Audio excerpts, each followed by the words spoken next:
The time has come for the lioness to tell her own story. The fittest of the fittest shall survive.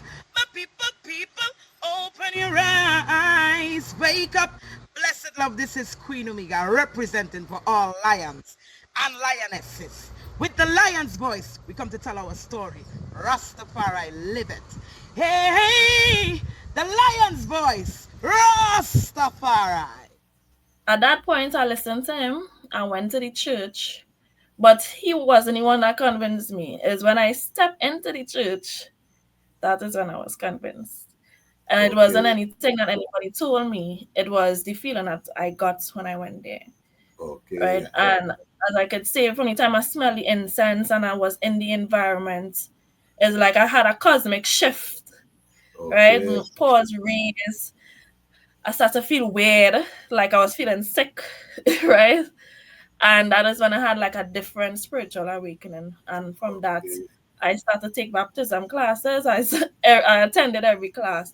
I was baptized in the next year, and that was it. And while I was there in the church now, I have family in the church, right? And I discovered that I have roots in the church, right? Okay. Apart from, you know, what we have with our spiritual Baptist side of the family, when you go into the history of the Orthodox Church in Trinidad, my family was part of that founded history. The year is 1892, and the land of Ethiopia has been experiencing 4 years of terrible famine and drought. They call it the Kikuken, or the Evil Days. At least one-third of the human population and 90% of the cattle have died. The hyenas have feasted on so many carcasses that they have become overweight and barely able to move. Just when the people could take no more of the evil days, a woman named Wasiro Yeshimabet is giving birth in a place called Ergersa Gora. This is her 9th attempt to bring forth new life. Her previous 8 attempts only resulted in death. Will this child live? Thankfully, a healthy baby boy is born. His first cries are drowned by thunder and lightning flashes across the night sky. The heavens open up and torrential rain starts to fall. Ethiopia's drought is over, and the baby boy is given the name Jabara, meaning one to be feared or respected.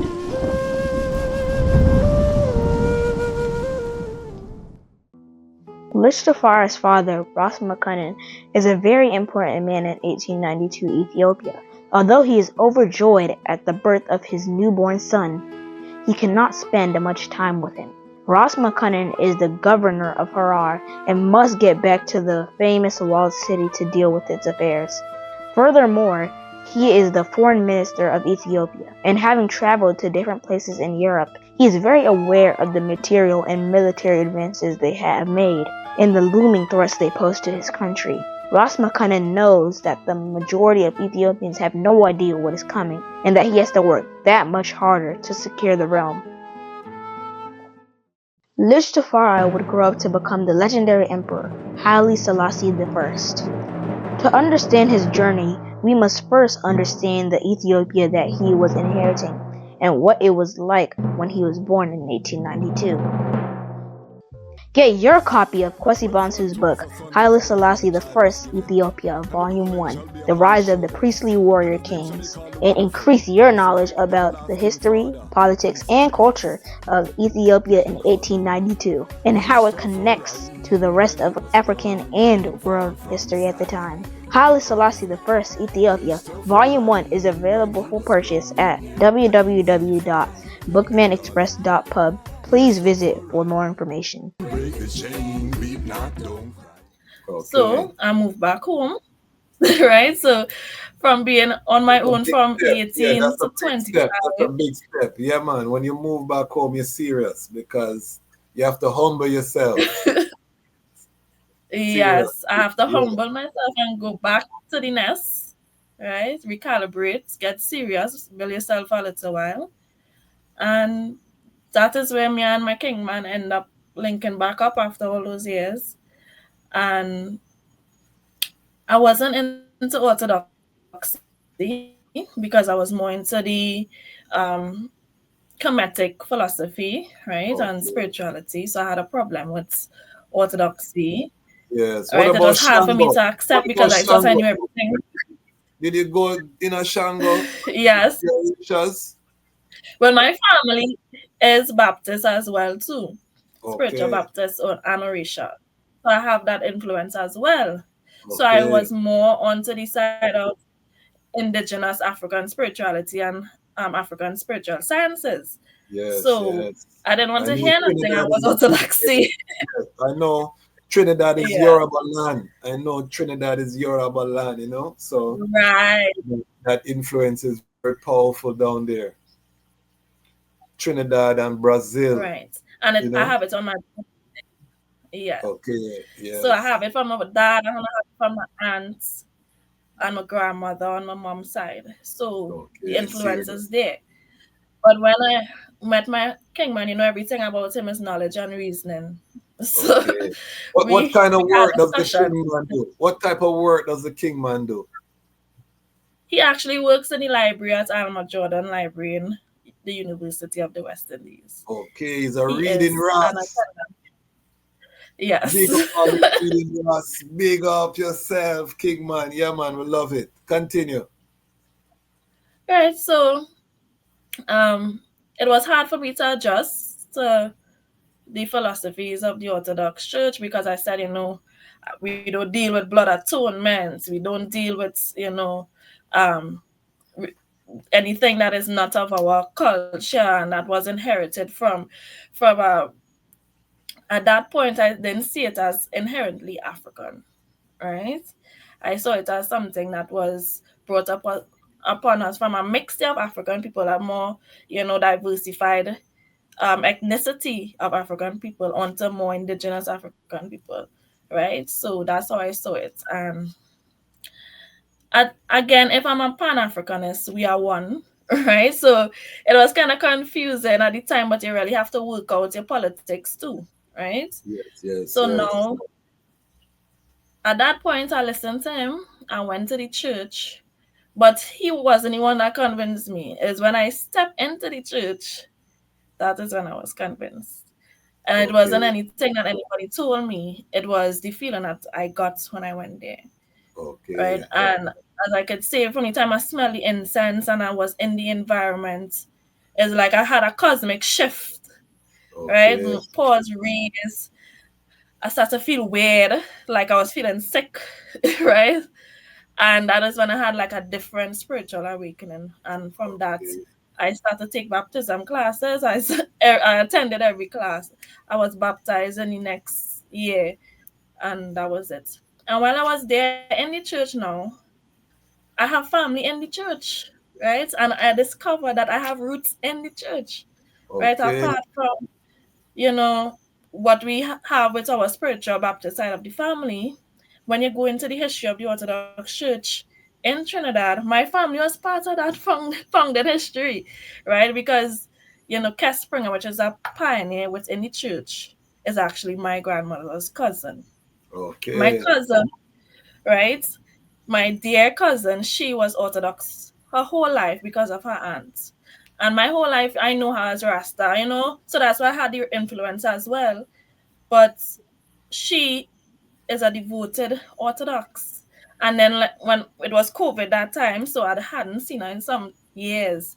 So when I went to the church, I saw her, get to see my little niece, and it was just like home, right? And then I see distant cousins that I knew, and then I spoke to my grandmother about Kes Springer, and she told me yes, he was into that Pan African thing, and I was more on my Baptist thing. And when you go into the history of the church, it had a divide between the Black Coptic aspect of it and the Ethiopian Orthodox aspect. And then on my Okay. father's side, my grandmother, when she was a young woman, she was within the Orthodox Church, one of the first members, but she went on to be more a evangelist Christian, right? But she was involved in the church. As my dad told me when I told him I was going to the church, and that he was like, well, Granny Pearl used to go to that church, and I went there when I was a little boy. I was like, Hmm. for real? And is spiritual alignment. So that is why I felt that way when I went into that church, because my Okay. ancestors, my grandmother, she passed now. They were there in that space at the Yes. time of the creation of the church, right? Even though they Definitely. might have departed and went their ways into their different spiritual beliefs, that was their foundation, because they were looking for something as Black people coming out of the post-independence era as well, looking to create their space and their own spiritual practices outside of the dominant, religious institutions like Anglican, Catholic, and stuff. At that time, there was a consciousness within Black people in Trinidad, and my family Mhm. was a part of that, right? Okay. Okay. Politically and spiritually. So that time when I went home, my life just 360, and I was back into the girl I was when I was 18 years old, discovering the world. And it's like in a healing. So I was healing the hurt teenager, the confused teenager, and becoming into a Okay. woman. Becoming into And a woman powers. So how do I cite the divinity of His Imperial Majesty, or Imperial Majesty? How did because I know every Orthodox is different. well, I always saw His Imperial Majesty as divine, always from the beginning. From that conversation, first with my kingman, and then other elders who I met along the way and who told me about His Imperial Majesty as the second advent of Christ. So I always believed that wholeheartedly before my whole life, before I actually accepted Orthodoxy. Okay. But through reading and understanding prophecy and knowledge and spiritualism and politics as well, I had a kind of deeper understanding of why His Imperial Majesty was mystified and why is he divine. He is divine and why he's seen as divine and why we venerate him. It's like the same way we venerate our ancestors, right? We don't well, within our faith we don't see him as divine. In Orthodoxy we praise Jesus Christ. Yes. But Selassie also encouraged his followers to be disciples of Christ as well, right? Mm-hmm. So if you hail the King, you have to hail Jesus Christ. Same way, Mm-hmm. right? So it's, it is following his example and personifying and embodying what he represented, not only politically but spiritually as well. So he is divine to me because of the way he lived his life and how he um personified Christ consciousness Yes. as well. Levity.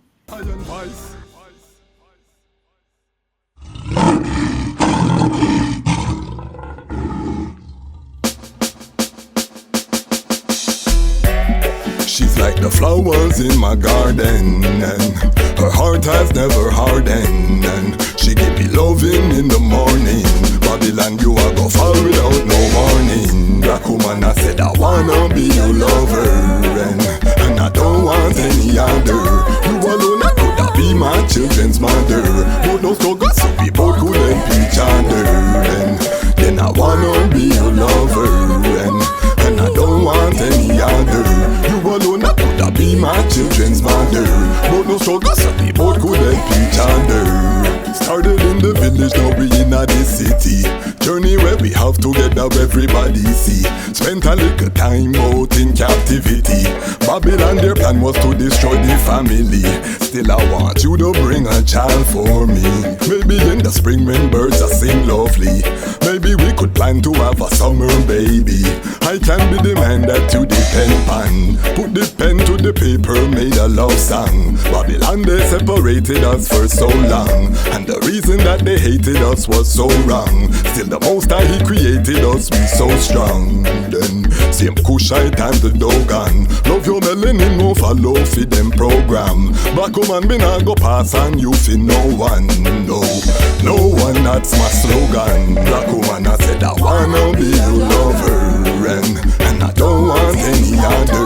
You alone I coulda be my children's mother, but no struggle so people could help each other.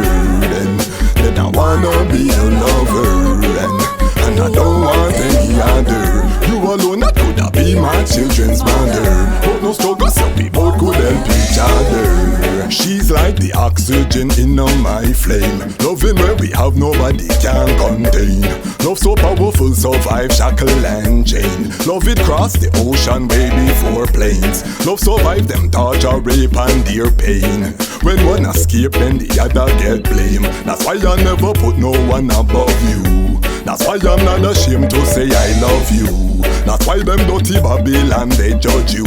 Feel the power when I kiss and when I hug you. How you feel hours when I think about how they grudge you. I'm a lion so I never gonna bug you.